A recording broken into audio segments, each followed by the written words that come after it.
Hey there, everybody, it's Mike DiLisio, and as we get closer to the end of 2025, one of the things that several of us at the Dice Tower like to do is look back on what our top 10 games of 2024 were, revisit them now, and kind of see where they line up as of today.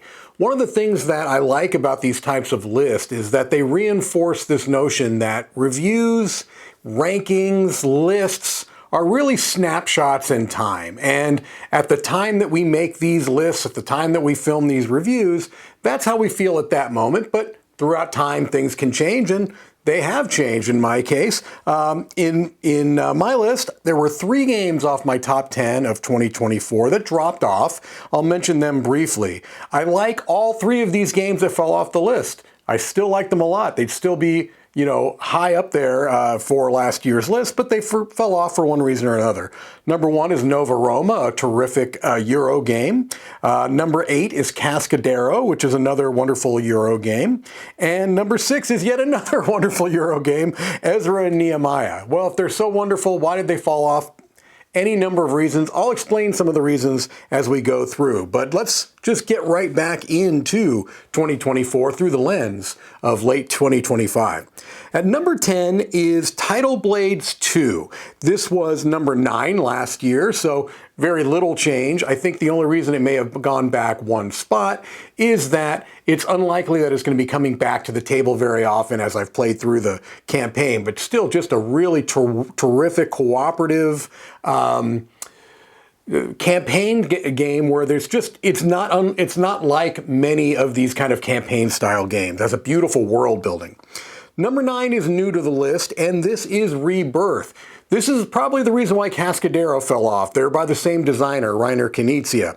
And Rebirth had its kind of jump into this list because it is really so approachable. I've taught it to so many people. It's a very simple game. It's a tile laying game, which this designer is well known for. But the way it works is that you've got a random stack of tiles that are all face down on your turn. You pick one of them, you look at it, and you play it immediately, and you score immediately. It's a point salad type of a game where every turn you're going to be getting some points. It's incredibly satisfying. It's such a smooth and elegant design. 2 sides of a map, one side being more basic, the other side being more advanced, that you can kind of tailor to your play groups. Number 8 is Kelp, which was number 5 the year before, so still a terrific game. A 2-player asymmetric game where one player is playing a shark, the other player is playing an octopus. They both have different win-loss conditions, and mechanically they play very different, but they're both on the same shared board, and the things that they're doing obviously are going to impact the other player. Really still a very impressive design, very clever game. That is Kelp. Number 7 is new to my list, and that's because I had not played it. It came out kind of right at the end of last year, and that is Endeavor Deep Sea. This is a wonderful Euro game with a theme that I really like of kind of deep sea exploration. I love that theme. It's not done not often enough, I think, in my mind. This is a game where you've got kind of a modular board set up because the spaces, or the board, I guess, is made up of tiles that are going to come out, and it'll be different depending on which game you play. And it's just a really clever system. It's an iteration of a game I never did play called Endeavor Age of Sail, but I like the theme on this one so much more, so I'm not sure I even need to check out that other one because I like this one so much. Number 5 is down a couple of spots. It was number 4 the year before, and that is Unconscious Mind, which is a really heavy, crunchy Euro game where you are kind of in the world of psychiatry and Carl Jung and Freud, and it really, that's the theme. And the theme, I think, is there more than maybe some people think it is, but it's really a really crunchy, heavy Euro game. Still really solid. It's harder to get that one to the table. Number 5 was number 3, and this is Atlas Lost, a terrific Euro-style game that is built around technology trees. where you are going to be sending out your agents onto the board, and you've got kind of branching paths that they're going to be following to gain technologies that are going to eventually allow you to score points.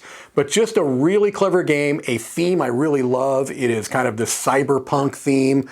I like the fact that it's somewhat modular too, because there are 5 different kind of styles or modules, and you're playing with 3 of those 5, and depending upon which 3 of the 5 you have in, it's going to impact the style of game you have. So really still like Atlas Lost. At number 4 was my number 2 last year, and that is Harrow County, a fantastic, fantastic asymmetric style game from Off the Page Games. This publisher is known for taking graphic novels or comics and building board games within those worlds, and this is no exception. This was another game from this publisher that I kind of was introduced to the graphic novel from it. I love the comic. I think the game is fantastic. It really only went down just because a couple of other games kind of shot in front of it. I mean, it makes sense, right? Still a terrific game. Number 3 is actually my number 1 from last year, and that is Arcs. Still a tremendous, tremendous design. It's a little bit tough to get to the table. That has a part of it. But it's still just such a clever game. It uses trick-taking as a action selection system. It's not purely trick-taking, although definitely it has a lot of the conceits of that. But there's also area majority. There's combat in the game. It's a very large-scale game, a bit esoteric, which is part of the reasons why it's hard to get to the table. But man, what a fantastic game.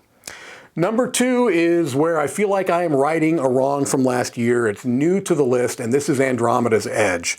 I made a decision last year to keep Andromeda's Edge out of the 2024 lists. And I did that because I was having to make this decision, or I felt I was having to make this decision between is this just strictly a re-implementation of Dwellings of Eldervale, or isn't it? And I think I got maybe a little too precious about it last year, if I'm being honest.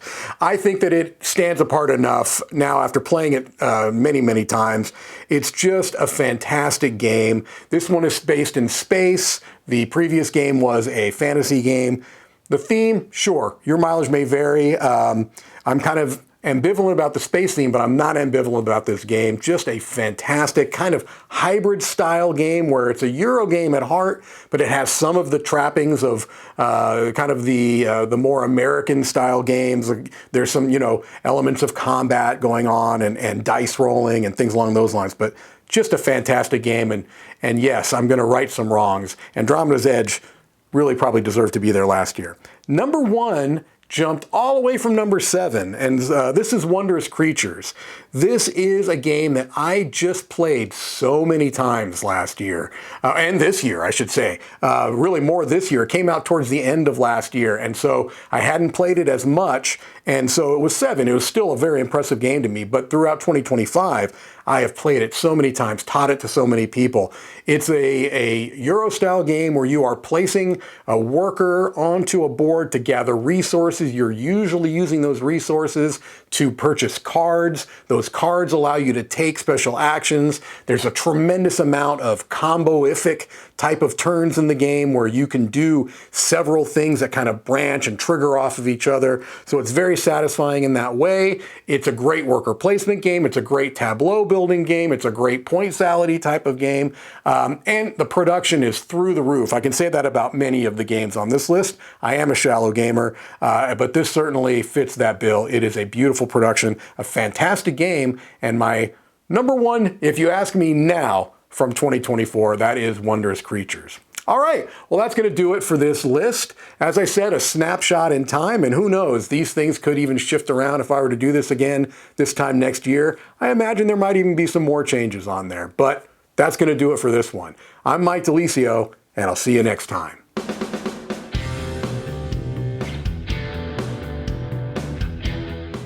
Hey everybody, thanks for watching this video. If you like this review or whatever you just watched, wasn't it amazing? Check out our channel, Dice Tower. We have all kinds of things. We review games, we do top 10s, we play games live. It's all about board games, but especially the people who play them. Check out Dice Tower YouTube channel.